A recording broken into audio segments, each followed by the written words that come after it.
নবরাত্রির প্রথম দিনে মা শৈলপুত্রের পূজা করা হয়ে থাকে। দেবী সতী এবং তার পিতা প্রজাপতি দক্ষের মধ্যে নানা টানাপোড়েনের সম্পর্কের সাথে জটিলতায় জড়িত।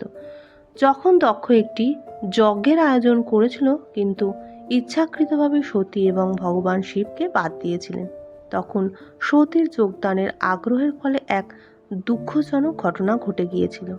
শিবের উদ্বেগ থাকা সত্ত্বেও মা সতী যজ্ঞে যোগদান করেছিলেন। সেখানে তিনি উপহাস এবং অপমানের মুখোমুখি হয়েছিলেন। পিতার কর্মকাণ্ডে গভীরভাবে তিনি কষ্ট পেয়েছিলেন। সীতা এই কষ্ট সহ্য করতে না পেরে তিনি আত্মহনন করেছিলেন। সতী হিমালয়ের রাজার কন্যা শৈলপুত্রী রূপে জন্মগ্রহণ করেছিলেন। আবারও তিনি মহাদেবকে বিয়েও করেছিলেন, যা তাদের চিরন্তন বন্ধনের প্রতীক। বিশ্বাস করা হয় যে শৈলপুত্রীর উপাসনার সমস্ত ইচ্ছা পূরণ করে এবং মূলাধার চক্রকে জাগৃত করে, যা ভক্তদের জীবনে স্থিতিশীলতা এবং সম্প্রীতি আনে।